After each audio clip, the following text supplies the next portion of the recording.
नमस्कार दोस्तों, स्वागत है आपका ISPCS एकेडमी में। और जैसा कि आप जानते हैं कि हम लोग UPSC का जो टेस्ट सीरीज़ है विजन IAS का, उसकी हम दूसरी टेस्ट सीरीज़ कर रहे हैं और उसका यह दूसरा पार्ट है। हम लोग 30 नंबर क्वेश्चन तक कर चुके थे। आज हम आगे 31 से करेंगे। और इससे पहले कि हम स्टार्ट करें, यदि आप चैनल पर नए हैं तो चैनल को जरूर सब्सक्राइब कीजिए। यहाँ पर पहला क्वेश्चन कह रहा है कि निम्नलिखित में से कौन से व्यक्ति भारत के राष्ट्रपति के निर्वाचन के लिए निर्वाचक मंडल में शामिल होते हैं? यह कौन से व्यक्ति? तो देखिए, यहाँ पर संसद के दोनों सदनों के नाम निर्दिष्ट सदस्य, फिर लिखा है राज्यों की विधानसभाओं के निर्वाचित सदस्य, संघ राज्य क्षेत्रों की विधानसभा के निर्वाचित सदस्य। तो यहाँ पर देख लेंगे तो यहाँ पर हो जाएगा आपका ऑप्शन बी, नाम निर्देशित सदस्य नहीं होते हैं, केवल आपका दूसरा और तीसरा यहाँ पर सही होगा। नेक्स्ट देखेंगे, 32 में कह रहा है कि निम्नलिखित में से किन विशेष परिस्थितियों में संसद राज्य सूची में शामिल विषयों पर कानून बना सकती है? तो पहला ऑप्शन है कि राज्यसभा में एक संकल्प द्वारा समर्थित राष्ट्रहित में, फिर लिखा है 2 या 2 से अधिक राज्यों के संसद से अनुरोध करने की स्थिति में, फिर तीसरा है कि अंतर्राष्ट्रीय संधियों और समझौतों को लागू करने में, फिर चौथा है कि राज्य विधानसभा चुनावों के कारण आदर्श आचार संहिता लागू होने की स्थिति में। तो देखिए 32 का हो जाएगा आपका ऑप्शन, माफ़ कीजिएगा, 32 का हो जाएगा ऑप्शन डी, 1 2 3 यहाँ पर, और ये चौथा यहाँ पर नहीं होगा इसमें। नेक्स्ट क्वेश्चन देखेंगे 33 नंबर। देखिए 33 नंबर क्वेश्चन कह रहा है कि राज्यपाल की अध्यादेश जारी करने की शक्तियों के संदर्भ में निम्नलिखित कथनों पर विचार कीजिए। तो पहला कथन यह है कि यह राज्य विधानमंडल की विधायी शक्ति के साथ सह अस्तित्व है। फिर दूसरा है कि यह विवेकाधीन शक्ति नहीं है। फिर तीसरा है कि यह राज्य विधायिका के पुनः समावेत होने के 6 माह के उपरांत अध्यादेश समाप्त हो जाते हैं। तो देखिए 33 का हो जाएगा 1 और 2, तीसरा यहाँ पर गलत है। नेक्स्ट देखेंगे, 34 नंबर कह रहा है कि निम्नलिखित में से किस समिति की सिफारिश पर अनुच्छेद 263 के तहत एक स्थायी अंतर्राज्यीय परिषद की स्थापना की गई थी? तो देखिए 34 का हो जाएगा ऑप्शन सी, सरकारिया आयोग 1983। नेक्स्ट देखेंगे, 34 में लिखा है कि चौधरी रहमत, माफ़ कीजिएगा 35 नंबर में, कि चौधरी रहमत अली के संदर्भ में निम्नलिखित कथनों पर विचार कीजिए। पहला कथन है कि उसे पाकिस्तान शब्द के प्रतिपादन का श्रेय दिया जाता है। और फिर लिखा है कि 1940 के मुस्लिम लीग के लाहौर अधिवेशन में इसने पाकिस्तान के निर्माण के विचार का समर्थन किया। तो देखिए 35 का हो जाएगा ऑप्शन ए। नेक्स्ट देखेंगे, 36 नंबर कह रहा है कि ग्राम सभा के संदर्भ में निम्नलिखित कथनों पर विचार कीजिए। तो यहाँ पर पहला कथन है कि यह पंचायत क्षेत्र के सभी पात्र मतदाताओं से मिलकर बनी एक ग्राम स्तरीय सभा है, ठीक है। और उसके बाद है फिर यह ग्राम स्तर पर उन शक्तियों का प्रयोग कर ऐसे कार्य निष्पादित कर सकती है जो राज्य विधानमंडल द्वारा निर्धारित किए गए हैं। तो देखिए यहाँ पर ऑप्शन बी हो जाएगा। और मतलब पहला वाला आपका गलत है। यहाँ पर जो क्षेत्र पंचायत के सभी पात्र मतदाताओं से मिलकर नहीं, बल्कि जो वहाँ पर मतदाता सूची में नामांकित हैं उनसे मिलकर बनती है। पात्र तो कोई भी हो सकता है, मगर जो सूची में है उनसे मिलकर बनी होती है। तो यहाँ पर दूसरा ऑप्शन सही होगा। नेक्स्ट देखेंगे, 37 में लिखा है कि निम्नलिखित कथनों पर विचार कीजिए। तो पहला कथन है कि ट्रांसक्रिप्टोम एक कोशिका में विद्यमान सभी आरएनए अणुओं का एक महत्वपूर्ण समुच्चय होता है जो डीएनए में आनुवांशिक जानकारी प्राप्त करता है। फिर दूसरा है कि आरएनए एक न्यूक्लिक एसिड है जो सभी जीवित कोशिकाओं में मौजूद होता है। तो देखिए यहाँ पर जो ऑप्शन है वो होगा सी सही, पहला और दूसरा दोनों ही कथन सही हैं। 38 नंबर कह रहा है कि पैगाह मकबरे के संदर्भ में निम्नलिखित कथनों पर विचार कीजिए। तो पहला कथन है कि पैगाह मकबरा आसफ जाह और राजपुतानी शैली की वास्तुकला का एक सुंदर मिश्रण प्रस्तुत है। फिर लिखा है कि पैगाह हैदराबाद रियासत में सर्वोच्च श्रेणी के कुलीन थे।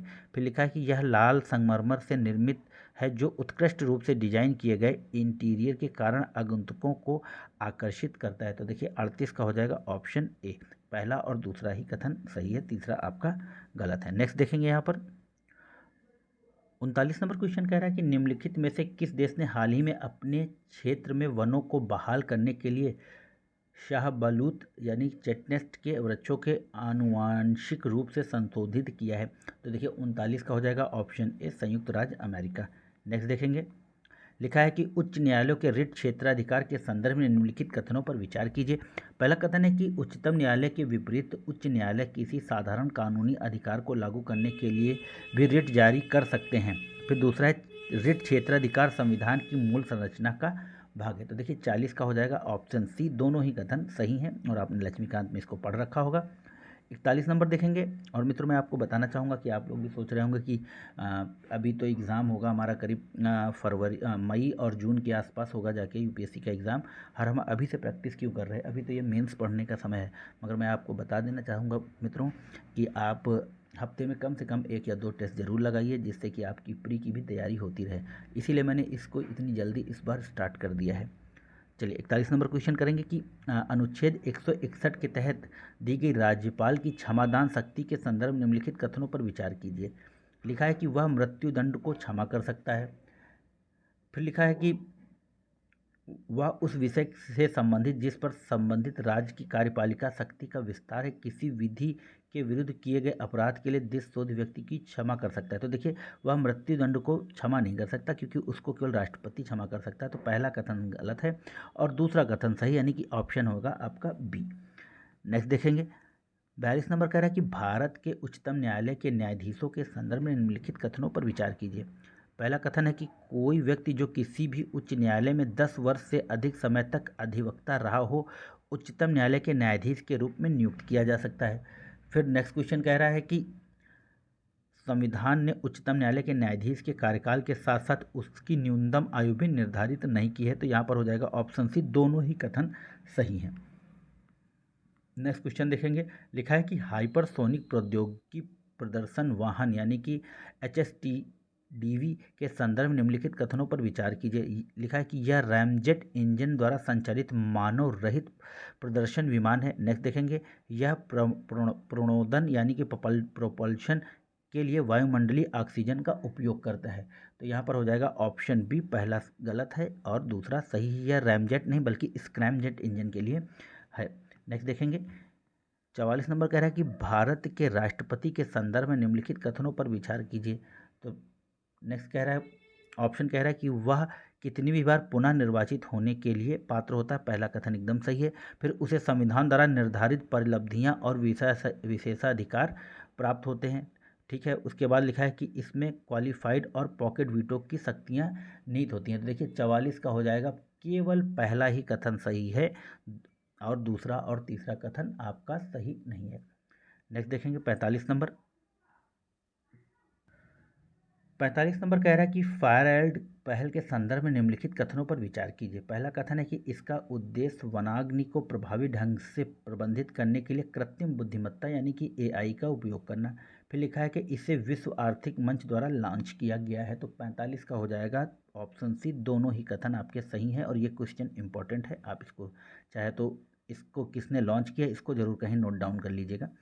नेक्स्ट देखेंगे, लिखा है कि निम्नलिखित कार्यों में से कौन से किसी राज्य के मुख्यमंत्री द्वारा किए जाते हैं। तो पहला है कि वह सॉलिसिटर जनरल की नियुक्ति के संबंध में राज्यपाल को सलाह देता, एकदम गलत है। फिर लिखा है कि वह अंतर राज्य परिषद की अध्यक्षता करता है, ये भी गलत है। उसके बाद लिखा है कि वह राज्य योजना बोर्ड का अध्यक्ष होता, तो यह एकदम सही है। तो ऑप्शन हो जाएगा आपका सी। नेक्स्ट देखेंगे 47 में कह रहा है कि भारत में पंचायत राज के विकास के संदर्भ में निम्नलिखित समितियों को काल क्रमानुक्रम में व्यवस्थित कीजिए। तो अशोक मेहता समिति, GV राव समिति, थुंगन समिति और LM सिंघवी समिति। तो देखिए इसका जो हो जाएगा आपका अशोक मेहता समिति होगा, उसके बाद होगा फिर GV राव समिति, फिर होगा आपका LM सिंघवी समिति और उसके बाद होगा थुंगन समिति। नेक्स्ट देखेंगे 48 में देख लेंगे और कह रहा है कि राज्य निर्वाचन आयोग के संदर्भ में नीचे दिए गए कथनों में से कौन सा कथन सही नहीं है। तो देख लेंगे, तो हम यहाँ पर सीधे इसका आंसर देखेंगे और यह कथन आपका सही नहीं कि यह भारत निर्वाचन आयोग की समग्र देखरेख में काम करता है। तो यह एक स्वतंत्र निकाय है और वो भी एक स्वतंत्र निकाय है। नेक्स्ट देखेंगे 49 में कह रहा है कि पंचायतों की अवधि के संदर्भ में निम्नलिखित कथनों पर विचार कीजिए।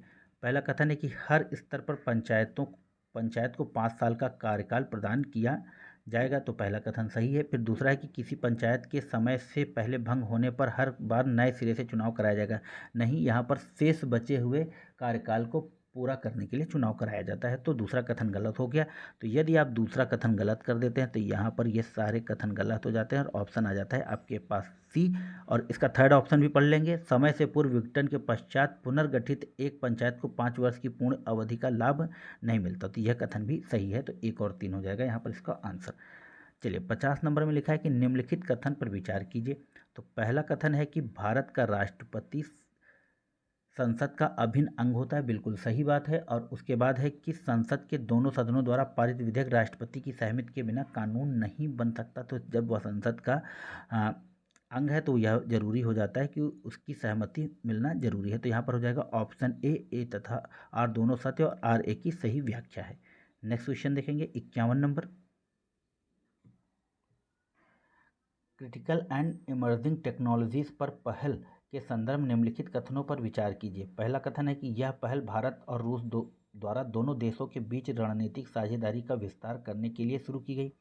फिर दूसरा है कि इसका नेतृत्व भारतीय राष्ट्रीय सुरक्षा परिषद सचिवालय करता है। तो 51 का हो जाएगा आपके पास ऑप्शन बी केवल सही है, पहला कथन गलत है। और ये जो है यह है आपका सरकारों और शैक्षणिक संस्थानों के बीच एक रक्षा प्रौद्योगिकी सहयोग है। चलिए नेक्स्ट देखेंगे। 52 में कह रहा है कि भारत के संविधान के अनुसार जिला न्यायाधीश पद में निम्नलिखित में से कौन से न्यायाधीश शामिल होते हैं। तो ऑप्शन में पहला है कि अपर जिला न्यायाधीश, संयुक्त जिला न्यायाधीश, किसी लघुवाद न्यायालय के मुख्य न्यायाधीश, मुख्य प्रेसिडेंसी मजिस्ट्रेट और सेशन न्यायाधीश। तो 52 का हो जाएगा आपके पास यह सभी ऑप्शन डी, ऑप्शन हो जाएगा यहाँ पर डी। चलिए नेक्स्ट देखेंगे। 53 में लिखा है कि ग्राम न्यायालयों के संदर्भ में निम्नलिखित कथनों पर विचार कीजिए। तो पहला कथन यहाँ पे कह रहा है कि ग्राम न्यायालय ऐसे आपराधिक मामलों की सुनवाई कर सकते हैं जिनमें कथित अपराध के लिए अधिकतम 3 वर्ष की सजा का प्रावधान है। और दूसरा है कि ग्राम न्यायालय भारतीय साक्ष्य अधिनियम 1872 में प्रदान किए गए साक्ष्य के नियमों के पालन हेतु बाध्य हैं। तो देखिए 53 का हो जाएगा ना तो 1 ना ही 2, ऑप्शन डी। नेक्स्ट देखेंगे। और 54 नंबर में लिखा है कि किसी राज्य के राज्यपाल के संदर्भ में निम्नलिखित कथनों पर विचार कीजिए। तो पहला कथन कह रहा है कि वह ऐसी उपलब्धियां, भत्ते और विशेषाधिकार के लिए अधिकृत है जैसा राष्ट्रपति द्वारा निर्धारित है। तो यहाँ पर राष्ट्रपति द्वारा नहीं बल्कि राज्य के विधानमंडल के द्वारा निर्धारित किया जाता है। फिर दूसरा है कि जब वह 2 या 2 से अधिक राज्यों का राज्यपाल होता है तो उसे संसद द्वारा निर्धारित मानकों के हिसाब से देय उपलब्धियां और भत्ते राज्यों द्वारा साझा किए जाते हैं। तो यहाँ पर हो जाएगा ऑप्शन डी, कोई भी कथन सत्य नहीं। नेक्स्ट देखेंगे। 55 नंबर क्वेश्चन कह रहा है कि निम्नलिखित कथनों पर विचार कीजिए। लिखा पहला कि भारत के निर्वाचन आयोग को यह निर्धारित करने का अधिकार है कि प्रत्येक राज्य को लोकसभा में सीटों का आवंटन किस प्रकार किया जाएगा। फिर लिखा है कि 27वें संशोधन अधिनियम 2003 के निर्वाचन क्षेत्रों का परिसीमन 1991 की गणना के आधार पर करने का प्रावधान है। तो ये दोनों ही कथन गलत हैं, ऑप्शन हो जाएगा डी, निर्वाचन आयोग को नहीं बल्कि परिसीमन आयोग को ऐसा अधिकार प्राप्त है। नेक्स्ट देखेंगे। 56 कह रहा है कि निम्नलिखित कथनों पर विचार कीजिए। पहला कथन है कि प्रत्येक मंत्री को राज्य विधायिका की किसी भी समिति में बोलने और मत देने का अधिकार है। नेक्स्ट देखेंगे। तो यहाँ पर ये पहला गलत है। फिर लिखा है कि यदि प्रश्न उठता है कि कोई विषय राज्यपाल के विवेक के अंतर्गत आता है या नहीं तो राज्यपाल का विनिश्चय अंतिम होगा। तो यहाँ पर उसका विवेकाधिकार अंतिम होता है। तो ऑप्शन बी एकदम सही है। 57 नंबर देखेंगे। देखिए 57 नंबर कह रहा है कि भारतीय संविधान की 11वीं अनुसूची के तहत पंचायतों को निम्नलिखित में से कौन से विषय प्रदान किए गए हैं। तो पहला है कि कृषि, जिसके अंतर्गत कृषि विस्तार शामिल है। फिर दूसरा है भूमि सुधार और क्रियान्वयन। फिर लिखा है मत्स्य उद्योग, लघु उद्योग, तकनीकी प्रशिक्षण और व्यावसायिक शिक्षा। तो यहाँ पर हो जाएगा ऑप्शन डी, सभी सही हैं। 58 में देखेंगे। 58 में कह रहा है कि निर्वाचन के राज्य द्वारा वित्त पोषण पर रिपोर्ट प्रस्तुत करने के लिए निम्नलिखित में से किस समिति का गठन किया गया। तो वह लिखा हुआ है इंद्रजीत गुप्ता समिति, ऑप्शन डी। नेक्स्ट देखेंगे। 59 में कह रहा है कि आदित्य L1 मिशन के संदर्भ निम्नलिखित कथनों पर विचार कीजिए। पहला कथन है कि यह भारत का वेधशाला श्रेणी का पहला अंतरिक्ष आधारित सौर मिशन है। फिर नेक्स्ट देखेंगे कि इस अंतरिक्ष यान को सूर्य पृथ्वी प्रणाली के पहले लैग्रेंज बिंदु L1 के चारों ओर प्रभामंडल में स्थापित किया जाएगा। फिर तीसरा कह रहा है कि यह प्रकाश मंडल, वर्णमंडल और सूर्य प्रभामंडल के अवलोकन हेतु 7 नीति भारों को वहन करता है। तो यहाँ पर हो जाएगा आपका ऑप्शन डी, सभी कथन सही हैं। नेक्स्ट देखेंगे दोस्तों, और 60 में कह रहा है कि चुनावी बॉन्ड योजना के संदर्भ निम्नलिखित में से कौन सा कथन सही नहीं है। तो यहाँ पर पहला कथन देखेंगे, चुनावी बॉन्ड यहाँ पर है 10 लाख, कितना 10 लाख है या 1 करोड़ है, 1 करोड़ रुपए के मूल्य वर्ग में जारी किए जा सकते हैं। तो देखिए यहाँ पर जो गलत है वह है आपका चुनावी बॉन्ड का उपयोग सभी पंजीकृत राजनीतिक दलों को चंदा देने के लिए किया जा सकता है। तो सभी नहीं, यहाँ पर कुछ चुनिंदा ही राजनीतिक दलों को दिया जा सकता है। यहाँ पर उन लोगों को दिया जा सकता है जो कम से कम, मतलब पिछले आम निर्वाचन में कम से कम 1% मत प्राप्त करते हैं, तो उनको दिया जाएगा जो 1% मत प्राप्त करते हैं। चलिए नेक्स्ट देखेंगे। 61 नंबर क्वेश्चन कह रहा है कि एक संरक्षित क्षेत्र के संदर्भ में निम्नलिखित कथनों पर विचार कीजिए।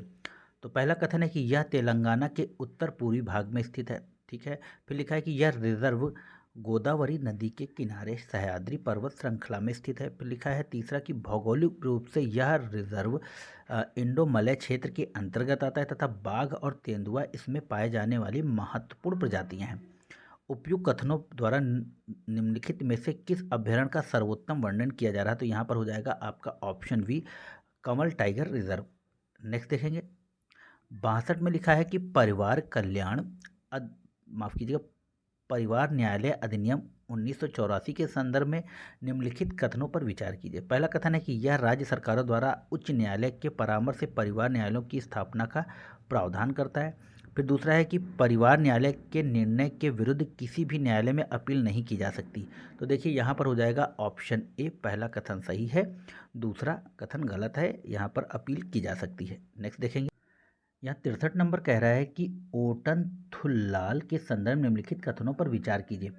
पहला कथन है कि यह कला, विज्ञान और चिकित्सा के सामंजस्यपूर्ण समन्वय के लिए प्रसिद्ध केरल का एक प्राचीन युद्ध कला रूप है।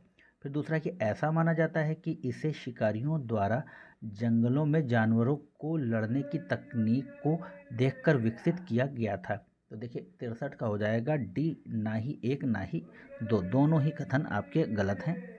नेक्स्ट देखेंगे। 64 में लिखा है कि अधिसूचित क्षेत्र समितियों के संदर्भ में निम्नलिखित कथनों पर विचार कीजिए।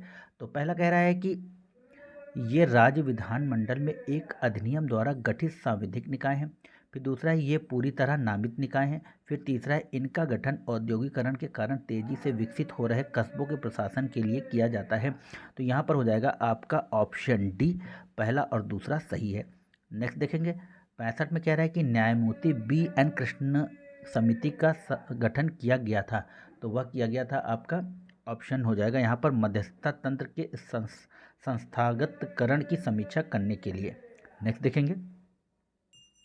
66 नंबर क्वेश्चन कह रहा है कि यह संरक्षित क्षेत्र निकोबार द्वीप समूह में स्थित है। यह विशालकाय लेदरबैक कछुओं के लिए भारत का निडन स्थल है। हाल ही में इंटरनेशनल कंटेनर ट्रांसशिपमेंट पोर्ट के मार्ग बनने के लिए इस पूरे वन्यजीव अभयारण्य को वन्यजीव अभयारण्य की सूची से हटा दिया गया था। उपर्युक्त परिच्छेद में निम्नलिखित में से किस संगठित क्षेत्र का वर्णन किया गया है। तो ऑप्शन हो जाएगा ए, गैलाथिया बे वन्यजीव अभयारण्य। और यह गैलाथिया बे वन्यजीव अभयारण्य कहाँ पे, इसको भी हम लोग देख लेंगे। और यह आपका ग्रेट निकोबार में स्थित है। नेक्स्ट देखेंगे। 67 नंबर कह रहा है कि मंत्रिपरिषद को पद एवं गोपनीयता की शपथ कौन दिलाता है। तो वह दिलाता है आपका राष्ट्रपति, ऑप्शन ए। नेक्स्ट देखेंगे। 68 में कह रहा है निम्नलिखित में से किन्हें अनुपातिक प्रतिनिधित्व प्रणाली द्वारा एकल संक्रमणीय मत के माध्यम से निर्वाचित किया जाता है। तो यहाँ पर हो जाएगा लोकसभा का सदस्य, फिर हो जाएगा राज्यसभा का सदस्य, फिर आपका राज्य विधान परिषद के सदस्य और फिर आपका भारत के राष्ट्रपति उपराष्ट्रपति। तो देखिए यहाँ पर यह तीनों हो जाएंगे, आपका पहला नहीं होगा। यहाँ पर जनता द्वारा प्रत्यक्ष मतदान या यूनिवर्सल एडल्ट फ्रेंचाइज के द्वारा लोकसभा के सदस्य का निर्वाचन होता है। तो ऑप्शन हो जाएगा आपका सी, पहला एलिमिनेट कर देंगे, ऑप्शन सी आएगा आपके पास। नेक्स्ट देखेंगे 69 क्वेश्चन कह रहा है कि संसद के सदस्य के रूप में निर्वाचित किए जाने के लिए किसी व्यक्ति की अर्हता के संदर्भ में निम्नलिखित कथनों पर विचार कीजिए। तो पहला कथन है कि किसी विशेष राज्य के राज्यसभा का चुनाव लड़ने वाले उम्मीदवार को उस विशेष राज्य का मतदाता होना चाहिए। तो यह कथन गलत है। अनुसूचित जाति या अनुसूचित जनजाति का कोई व्यक्ति उस सीट से भी चुनाव लड़ सकता जो उसके लिए आरक्षित नहीं है। तो 69 का बी होगा एकदम सही, दूसरा कथन सही है, पहला कथन गलत है। नेक्स्ट देखेंगे 70 में कह रहा है कि निम्नलिखित में से कौन से उच्चतम न्यायालय के मूल अधिकार का भाग नहीं है। तो देखिए इसमें देख लेंगे हम लोग। तो यह है कि अंतर्राज्यीय जल विवाद, तो यह मूल अधिकार का भाग नहीं है। और उसके बाद है 2 या 2 से अधिक राज्यों के बीच कोई विवाद, तो यह भाग है। उसके बाद किसी भी पूर्व संविधान संधि से उत्पन्न विवाद, तो यह नहीं है, तो यह गलत हो जाएगा। तो पहला तीसरा आ गया आपके पास। फिर लिखा है कि केंद्र के खिलाफ राज्य द्वारा नुकसान की भरपाई, तो यहाँ पर हो जाएगा 70 का सी, 1, 3 और 4। नेक्स्ट देखेंगे यहाँ पर 71 में लिखा है कि भरोस यानी कि भरोस के संदर्भ में कथनों पर विचार कीजिए। निम्नलिखित कथनों पर विचार करना है। तो यह लिखा है कि यह IIT मद्रास द्वारा विकसित एक स्वदेशी मोबाइल ऑपरेटिंग सिस्टम है। फिर दूसरा है कि भरोस एंड्रॉयड ओपन सोर्स प्रोजेक्ट पर आधारित है, इसमें गूगल की सभी सेवाएं शामिल हैं। तो यह गलत हो जाएगा। यहाँ पर ऑप्शन ए पहला कथन सही है। नेक्स्ट देखेंगे 72 नंबर कह रहा है कि निम्नलिखित में से कौन से विधेयक लोकसभा के विघटन होने पर समाप्त हो जाते हैं। लोकसभा द्वारा पारित लेकिन राज्यसभा में लंबित विधेयक। फिर दूसरा कह रहा है कि लोकसभा दोनों सदनों द्वारा पारित लेकिन राष्ट्रपति की सहमति के लिए लंबित विधेयक, तो यह समाप्त हो जाता है या नहीं समाप्त होता है। और उसके बाद है राज्यसभा में लंबित लेकिन लोकसभा द्वारा पारित नहीं किया, तो यह भी विघटित नहीं होता, यानी कि पहला विघटित होता है। ऑप्शन हो जाएगा आपके पास ए। 73 नंबर देखेंगे लिखा है कि बासमती चावल के संदर्भ में निम्नलिखित कथनों पर विचार कीजिए। इसकी खेती ज़्यादातर भारतीय उपमहाद्वीप में की जाती है। ठीक है। नेक्स्ट है कि हाल ही में भारतीय खाद्य संरक्षण एवं मानक प्राधिकरण यानी कि FSSAI ने बासमती चावल के लिए मानक अधिसूचित किए हैं। तो 73 का हो जाएगा सी ऑप्शन, दोनों ही कथन सही है। नेक्स्ट देखेंगे 74 नंबर में लिखा है कि छावनी परिषद के संदर्भ में निम्नलिखित कथनों पर विचार कीजिए। यह कौन सा कथन सही है। तो यहाँ पर सही है आपका ऑप्शन डी, स्टेशन को कमांड करने वाला सैन्य अधिकारी छावनी परिषद की बैठकों की अध्यक्षता करता है। नेक्स्ट देखेंगे 75 में कह रहा है कि प्रधानमंत्री के संदर्भ में निम्नलिखित कथनों पर विचार कीजिए। तो उनका पहला कथन है कि उसकी पदावधि निश्चित नहीं है, वह राष्ट्रपति के प्रसाद पर्यंत पद धारण करता है। तो देखिए यह तो कथन सही है। उसके बाद लिखा है कि उसके वेतन और भत्तों का निर्धारण राष्ट्रपति द्वारा किया जाता है। तो यह कथन एकदम गलत है। तो अगर 2 को एलिमिनेट कर देंगे तो आपके पास आंसर आ गया और आंसर है आपका सी। तीसरा कथन भी पढ़ लेंगे कि एक पदधारी प्रधानमंत्री की मृत्यु पर मंत्रिपरिषद स्वतः विकसित हो जाती है। बिल्कुल सही है, मंत्रिपरिषद विघटित हो जाती है जब किसी भी प्रधानमंत्री की मृत्यु हो जाती है। 76 नंबर में कह रहा है कि विषाणु विज्ञान के संदर्भ में निम्नलिखित में से कौन सा पुनर्संकलन का सर्वोत्तम वर्णन करता है। तो 76 का हो जाएगा ए। यह एक संकर विषाणु का निर्माण है जिसमें 2 अलग अलग विषाणुओं के जीनोम के हिस्से होते हैं। ठीक है। 77 में देखेंगे 77 कह रहा है कि किसी राज्य के राज्यपाल की पद की शपथ कौन दिलाता है। बहुत ही आसान क्वेश्चन है और इस क्वेश्चन का आप आंसर जो है कमेंट बॉक्स में दीजिएगा कि किसी राज्य के राज्यपाल को पद की शपथ कौन दिलाता है। 77 नंबर क्वेश्चन का आपको आंसर कमेंट बॉक्स में देना है। चलिए 78 नंबर देखेंगे। लिखा है कि उम्मीदवारों और राजनीतिक दलों के मार्गदर्शन के लिए आदर्श आचार संहिता कब लागू होती है। तो वह लागू होती है चुनाव का कार्यक्रम की घोषणा के तुरंत बाद, और जैसे ही चुनाव कार्यक्रम की घोषणा निर्वाचन आयोग के द्वारा की जाती है उसी दिन से आचार संहिता लागू हो जाती है। लिखा है 79 में स्थायी लोक अदालत के संदर्भ में निम्नलिखित कथनों पर विचार कीजिए। पहला कथन है कि स्थायी लोक अदालतें विधिक सेवा प्राधिकरण अधिनियम 1987 के तहत स्थापित की जाती हैं। फिर दूसरा है कि स्थायी लोक अदालत का निर्णय अंतिम और पक्षकारों के लिए बाध्यकारी होता है। तो 79 का हो जाएगा सी। दोनों ही कथन आपके सही हैं। 80 में कह रहा है कि भारत में संसदीय कार्यवाही के संदर्भ में निम्नलिखित कथनों पर विचार कीजिए। तो पहला कथन है कि भारत के महान्यायवादी को किसी भी सदन या दोनों सदनों की संयुक्त बैठक की कार्यवाही में भाग लेने या और बोलने का अधिकार है। फिर एक मंत्री जो किसी भी सदन का सदस्य नहीं, किसी भी सदन की कार्यवाही में भाग नहीं ले सकता। तो यहाँ पर होगा ऑप्शन ए, पहला कथन सही है। दूसरा कथन सही नहीं, वह 6 महीने में किसी भी सदन का निर्वाचित होना जरूरी है, उससे पहले वह भाग ले सकता है। चलिए 81 नंबर देख लेंगे। 81 नंबर यहाँ पर है और यहाँ पर लिखा है कि आईटी नियम 2021 के तहत हाल ही में स्थापित शिकायत अपील समितियों के संदर्भ में निम्नलिखित कथनों पर विचार कीजिए। तो पहला कथन है कि सरकार द्वारा बड़ी सोशल मीडिया कंपनियों के विरुद्ध उपभोक्ताओं की शिकायतों का समाधान करने के लिए इनकी स्थापना की गई। फिर लिखा है कि यह एक डिजिटल प्लेटफॉर्म है जो केवल ऑनलाइन संचालित होता है। Option C. दोनों ही कथन सही हैं और सही ही बताना था। नेक्स्ट देखेंगे। 82 में लिखा है कि हाल ही में सुर्खियों में रही चाइना +1 रणनीति के संदर्भ में निम्नलिखित में से कौन सा कथन सही है। तो 82 का हो जाएगा आपका बी। यह बहुराष्ट्रीय कंपनियों द्वारा अपनी आपूर्ति श्रृंखलाओं को चीन के बाहर स्थानांतरित करने के लिए किया गया रणनीतिक निर्णय। नेक्स्ट देखेंगे 83 नंबर। श्रीमान XYZ जिला न्यायाधीश बनना चाहते हैं। भारत के संविधान में जिला न्यायाधीश बनने के लिए निर्धारित न्यूनतम आयु, तो संविधान में कोई भी न्यूनतम आयु निर्धारित ही नहीं की गई है। वाह क्या बात है, ऑप्शन डी। नेक्स्ट देखेंगे। इम्यून इम्प्रिंटिंग के संदर्भ में निम्नलिखित कथनों पर विचार कीजिए। तो 84 में देखेंगे तो यहाँ पर लिखा है कि यह पहले सामना किए गए वेरिएंट के माध्यम से अपनी प्रतिरक्षा प्रतिक्रिया को दोहराने की शरीर की प्रवृत्ति। फिर लिखा है टी कोशिका लिम्फोसाइट्स इस प्रक्रिया में केंद्रीय की भूमिका निभाते हैं। तो यह गलत हो जाएगा, पहला कथन आपका सही है। नेक्स्ट देखेंगे। 85 में कह रहा है कि राज्य विधानमंडल में धन विधेयक के संदर्भ में निम्नलिखित कथनों पर विचार कीजिए। तो यहाँ पर पहला कथन कह रहा है कि जब राज्यपाल राष्ट्रपति के विचारार्थ धन विधेयक को सुरक्षित रखता है तो उस पर राज्यपाल की सहमति की आवश्यकता नहीं रह जाती है। ठीक है, पहला कथन सही। फिर राज्यपाल धन विधेयक को पुनर्विचार के लिए राज्य विधानमंडल के पास वापस नहीं भेज सकता। Option C. दोनों ही कथन यहाँ पर सही हैं। 86 क्षेत्रीय परिस्थितियों के संदर्भ में निम्नलिखित कथनों पर विचार कीजिए। पहला कथन कह रहा है कि ये परामर्शदात्री निकाय हैं जिनका गठन भारतीय संविधान के अनुच्छेद 263 के तहत किया गया। फिर नेक्स्ट कह रहा है कि केंद्रीय गृह मंत्री सभी क्षेत्रीय परिषद के अध्यक्ष के रूप में कार्य करता है। तो बिल्कुल सही है यहाँ पर। और यहाँ पर कुल 4 क्षेत्रीय परिषदें हैं जो भारत के सभी 28 राज्यों को कवर करती हैं। तो ये भी गलत है, तो यहाँ पर हो जाएगा ऑप्शन बी, केवल दूसरा ही कथन सही है। नेक्स्ट क्वेश्चन देखेंगे। 87 नंबर कह रहा है कि निम्नलिखित कथनों पर विचार कीजिए।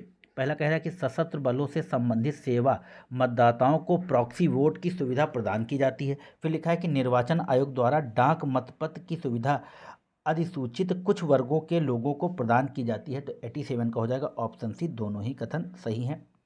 88 में लिखा है कि उपराष्ट्रपति के संदर्भ में निम्नलिखित कथनों पर विचार कीजिए। पहला है कि उसके चुनाव के लिए निर्वाचक मंडल में राज्य विधानसभाओं के सदस्य शामिल नहीं होते। फिर लिखा है कि उसके निष्कासन के लिए औपचारिक महाभियोग की आवश्यकता नहीं होती। तो 88 का हो जाएगा सी। ऑप्शन दोनों ही कथन सही हैं। 89 में लिखा है कि संसद के दोनों सदनों के संदर्भ में निम्नलिखित कथनों पर विचार कीजिए।